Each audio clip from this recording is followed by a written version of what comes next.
राधे राधे दोस्तों। आज आप आषाढ़ मास महात्म्य में जानेंगे कंडू मुनि के चरित्र और मुनि पर भगवान पुरुषोत्तम की कृपा के बारे में।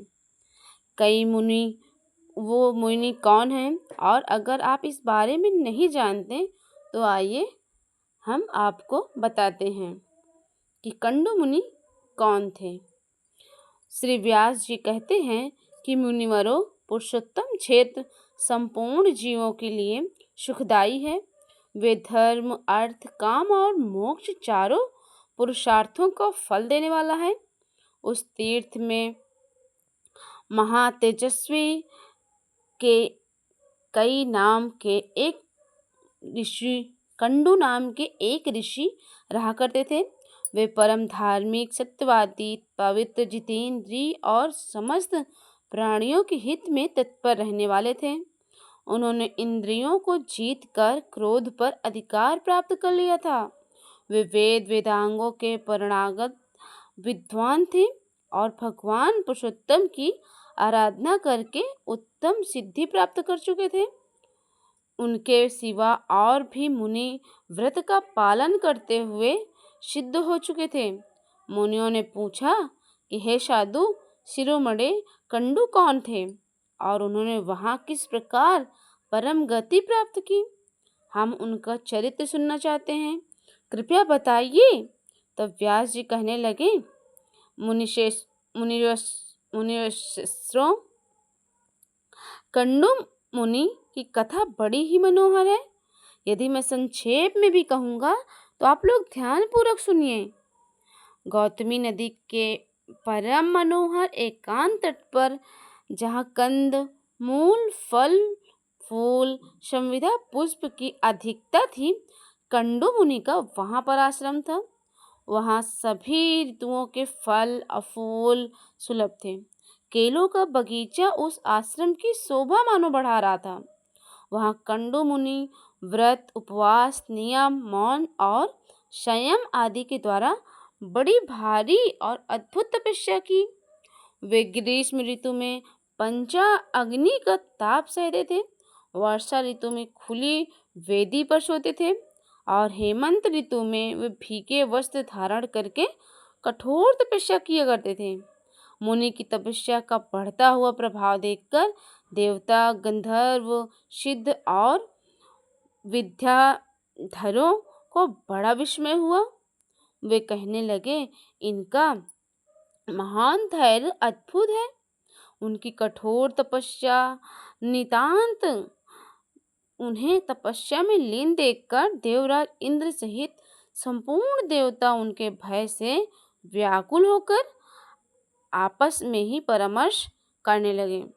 वे उनकी कठिन तपस्या से डरकर उनकी तपस्या में विघ्न डालना चाहते थे। त्रिभुवन के स्वामी इंद्र देवताओं का अभिप्राय जानकर एक सुंदरी अप्सरा से बोले, ब्रह्मलोचे, तुम शीघ्र कंडू मुनि के आश्रम में जाओ। मुनि वहां तपस्या करते हैं और उनकी तपस्या में विघ्न डालने के लिए ही तुम्हें भेजा जा रहा है। सुंदरी, तुम शीघ्र ही जाकर उनके चित्त में शोभ पैदा कर दो। ब्रह्मलोचा बोली, हे सुरश्रेष्ठ, मैं तो सदा आपकी आज्ञा का पालन करती हूँ, किंतु इस कार्य में तो मेरे जीवन का ही संदेह है। मैं मुनिवर कंडू से बहुत डरती हूँ। वे ब्रह्मचर्य के व्रत के पालन में सदा स्थित रहते हैं, अत्यंत उग्र हैं, उनकी तपस्या बहुत ही तीव्र। वे अग्नि और सूर्य के समान तेजस्वी हैं। मुझे अपनी तपस्या में विघ्न डालने आई हुई जानकर परम तेजस्वी कंडू क्रोधित हो जाएंगे और मुझे श्राप दे डालेंगे। यह सुनकर इंद्र कहने लगे, हे सुंदरी, मैं कामदेव, ऋतुराज और बसंत समीर को तुम्हारी सहायता में भेजता हूँ। इन सब के साथ उस स्थान पर जाओ जहाँ वे मुनि महामुनि रहते हैं। इंद्र का यह कथन सुनकर मनोहर नेत्रों वाली ब्रह्मलोचा कामदेव आदि के साथ आकाश मार्ग से कंडू मुनि के आश्रम में पहुंच गई। वहां पहुंचकर उसने एक बहुत सुंदर वन देखा। तीव्र तपस्या से लगे हुए पाप रहित मुनिवर कंडू भी आश्रम में ही दिखाई दिए। ब्रह्मलोचा, कामदेव आदि ने देखा कि वे वन नंदन वन के समान रमणीय था। सभी देव ऋतुओं में विकसित होने वाले शुद्ध पुष्प उनकी शोभा बढ़ा रहे थे। नाना प्रकार के पक्षी वृक्षों पर बैठकर अपने श्रवण सुखद कलरवों से उन वन की मुखरित कर रहे थे। अप्सरा ने पहले संपूर्ण वन का निरीक्षण किया। उस परम अद्भुत वन की शोभा देख उसके नेत्र आश्चर्यचकित हो उठे। उसने वायु, कामदेव और बसंत से कहा, अब आप लोग पृथक पृथक मेरी सहायता कीजिए। तब उन सभी ने बहुत अच्छा कहकर सभी ने अनुमति दे दी। तब ब्रह्मलोचा बोली, अब मैं मुनि के पास जाऊंगी जो इंद्र रूपी अश्वों से जुटे हुए देह रूपी रथ के सारथी बने हुए हैं। उन्हें आज का मैं काम बाण से आहत करके ऐसी दशा को पहुंचा दूंगी कि मन रूपी बागडोर उनके काबू से बाहर हो जाएगी। इस प्रकार मैं उन्हें अयोग्य सारथी सिद्ध करके दिखाऊंगा। ऐसा कहकर ब्रह्मलोचा उस स्थान की ओर चल दी जहाँ मुनि निवास करते थे और अपनी तपस्या में लीन थे। मुनि की तपस्या के प्रभाव से वहाँ के हिंसक जीव भी शांत हो गए थे। उन्होंने भी हिंसक का त्याग ही थी। नदी के तट पर जहाँ कोयल की मीठी तान सुनाई दे रही थी, वह ठहर गई। थोड़ी देर तक तो वह ठहर गई कि फिर उसने संगीत छेड़ दिया। उसी समय बसंत ने भी उसका साथ देने के लिए अपनी पराक्रम दिखाया। समय न ही होने पर भी समस्त कानन में मधुर ऋतु की मनोहर छाया छा गई। कोयल की काकली से मधुरता की वर्षा होने लगी और वायु मंद मंद गति से बहने लगा और छोटे बड़े सभी वृक्षों के पुष्प धीरे धीरे भूतल पर गिरने लगे। काम ने अपनी फूलों का बाण संभाला और मुनि के समीप जाकर उनके मन को विचलित कर दिया। संगीत की मधुर ध्वनि सुनकर मुनि के मन में बड़ा आश्चर्य हुआ। वे काम बाण से अत्यंत पीड़ित होकर जहाँ सुंदरी अप्सरा गीत गा रही थी वहीं पहुंच गए। मुनि ने अप्सरा को देखा। अप्सरा ने भी मुनि पर दृष्टिपात किया। उनके नेत्र आश्चर्य से खिल गए। मुनि के मन में विकलता छा गई। उनके शरीर में रोमांच हो आया और वे पूछने लगे कि सुंदरी, तुम कौन हो, किसकी हो? तुम्हारी मुस्कान तो बड़ी मनोहर है। सुंदरी तुम ये मुस्कान मेरे मन को मोह रही है। सुमते, अपना सच्चा परिचय तो दो। मुनि की बात सुनकर ब्रह्मलोचा बोली, मुनि, मैं आपकी सेविका हूँ और फूल लेने के लिए यहाँ आई हूँ। शीघ्र आज्ञा कीजिए, मैं आपकी क्या सेवा करूँ? अप्सरा की यह बात सुनकर मुनि का धैर्य छूट गया। उन्होंने मोहित होकर उसका हाथ पकड़ लिया और उसे साथ लेकर अपने आश्रम में प्रवेश कर गए थे। यह देखकर कामदेव वायु बसंत कृतकृत होकर जैसे आए थे उसी प्रकार स्वर्ग को लौट गए। वहां पहुंचकर इंद्र से ब्रह्मलोचा और मुनि की सारी चेष्टा कह सुनाई। सुनकर इंद्र और संपूर्ण देवताओं का चित्त प्रसन्न हो गया। कई मुनि ने आश्रम में अप्सरा के साथ प्रवेश करते ही अपना रूप कामदेव के समान मनोहर और करुण बना लिया। दिव्य वस्तु और आभूषण धारण कर लिए देखने में उनकी अवस्था 16 वर्ष की जान पड़ती थी। मुनि की यह शक्ति देखकर वह ब्रह्मलोचा को बड़ा आश्चर्य हुआ। अहो, इनकी तपस्या की शक्ति तो अद्भुत है।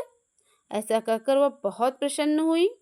कंडू मुनि स्नान, संध्या, जाप, स्वाध्याय, देव पूजन, व्रत, नियम और ध्यान सब छोड़कर रात दिन उसी के साथ विहार करने लगे। वे आनंद मांगते। उनका हृदय कामदेव के वश में अभिभूत हो गया था, अतः वे अपनी तपस्या की हानि नहीं समझ पाते थे। इस प्रकार कंडू उनके साथ शारीरिक विषय योग में आसक्त होकर कुछ अधिक वर्षों तक कंदराकल की कि गुफा में पड़े रहे। एक दिन ब्रह्मलोचा ने महामुनि कंडू से कहा, ब्राह्मण, मैं अब स्वर्गलोक को जाना चाहती हूँ। आप प्रसन्न होकर मुझे जाने की आज्ञा दीजिए। मुनि का मन तो उसी में आसक्त हो गया था। उनके इस प्रकार पूछने से बोले, कल्याणी, कुछ दिन और ठहरो। तब उसने फिर पुनः 100 वर्षों से अधिक साल काल तक कंडू मुनि के साथ विषय भोगा। फिर उसने पुनः जाने की आज्ञा मांगी, किंतु मुनि ने अस्वीकार नहीं किया। अतः उसे लगभग 2 वर्षों तक और ठहरना पड़ा। फिर वह धीरे जब उनसे देवलोक जाने की आज्ञा मांगती, तब उसे वह यही उत्तर देते, कुछ दिन और ठहरो। ब्रह्मलोचा एक तो मुनि के श्राप से डरती थी, दूसरे उनसे दक्षिणा नायिका की स्वाभाविक उदारता भी थी, तीसरे वह प्रणय भंग पीड़ा को जानती थी, इसलिए वह मुनि को छोड़ नहीं सकी। उधर मुनि के प्रति उनका नूतन प्रेम बढ़ता गया। एक दिन कंडू मुनि बड़े उतावली के साथ आश्रम से बाहर जाने लगे, तो अप्सरा ने पूछा, कहाँ चल दिए? मुनि ने उत्तर दिया कि सुबह दिन बीत चला है, संधि उपासन कर लूं, नहीं तो कर्म का लोप हो जाएगा। ब्रह्मलोचा को बड़ी प्रसन्नता हुई। उसने हंसकर पूछा, सभी धर्मों के ज्ञाता महात्मा जी, क्या आज ही आपका दिन बीता है? आपकी यह बात सुनकर कौन आश्चर्य में नहीं होगा? ब्रह्मलोचा की बात सुनकर मुनि बोले, कल्याणी, अभी प्रातः काल ही तो तुम इस नदी के सुंदर तट पर आई हो। उसी समय तो मैंने तुम्हें देखा और परिचय पूछा, तभी तो मैं तुम्हारे साथ तो आश्रम में आई हूँ। अब वह दिन बीता है और अब यह संध्या का समय उपस्थित हुआ है, फिर यह परिहास किस लिए? सच्ची सच्ची बात बताओ। मुनि समझ रहे थे कि उन्होंने उस अप्सरा के साथ केवल एक ही दिन बिताया है, जबकि तो उन्हें कई वर्ष बीत चुके थे। ब्रह्मलोचा ने कहा, मैं ठीक हूँ, मैं प्रातः काल में ही आई थी, इसमें तनिक भी संदेह नहीं है, किंतु आज नहीं, आज से सैकड़ों वर्ष पहले। अब तो इस बात को सैकड़ों वर्ष बीत गए हैं। ब्रह्मलोचा की यह बात सुनकर मुनि को बड़ा आश्चर्य और भय हुआ। उन्होंने विशाल नेत्रों वाली अप्सरा से पूछा, धीरू, बताओ तो सही, तुम्हारे साथ निरंतर रमण करते हुए मेरा कितना समय बीत गया? ब्रह्मलोचा बोली, मुने, मेरे साथ तो आपके 907 वर्ष और 6 महीने और 3 दिन बीत चुके। यह सुनकर ऋषि कहने लगे, शुभे, क्या यह सत्य कहती हो या केवल परिहास कर रही हो? मुझे तो ऐसा जान पड़ता है कि मैं तुम्हारे साथ केवल एक ही दिन रहा हूँ। ब्रह्मलोचा बोली, ब्राह्मण, आपके समीप मैं झूठ कैसे बोलूंगी, विशेषतः ऐसे अवसर पर जबकि आप धर्म मार्ग का अनुसरण करते हुए मुझसे पूछ रहे हो। अप्सरा की बात सुनकर मुनि को बड़ा कष्ट हुआ। वे स्वयं ही निंदा करते हुए बोले, हाय मुझे दुराचारी को धिक्कार है, हाय मुझे धिक्कार है, हाय मेरी तपस्या नष्ट हो गई। ब्राह्मण देवताओं का जो धन है वह चल गया और मेरा विवेक भी छिन गया। जान पड़ता है मनुष्यों के मोह में डालने के लिए ऐसा किसी ने युक्ति नारी को सृष्टि की है। मुझे तो अपने मन को जीतकर हुआ विपाशा, राग, द्वेष और मृत्यु, इन उपायों से अतीत पर ब्रह्म का ज्ञान प्राप्त करना चाहिए। इसके विपरीत जिसने मेरी ऐसी दुर्गति की है, उस काम रूपी महान ग्रह को धिक्कार है।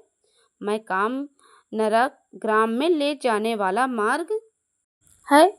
इनसे आज संपूर्ण वेदों के स्वाध्याय, व्रत और समस्त साधनों को पानी फेर दिया। इस प्रकार स्वयं ही अपनी निंदा करके वो धर्म के ज्ञाता मुनि पास ही बैठी उस अप्सरा से बोले, पापनी, तेरी जहाँ इच्छा हो चली जा, तुझे जो करना है तूने पूरा कर लिया। अब मैं अपने क्रोध की प्रचंड आग से जो भस्म नहीं कर सकता, इसके पीछे कारण है।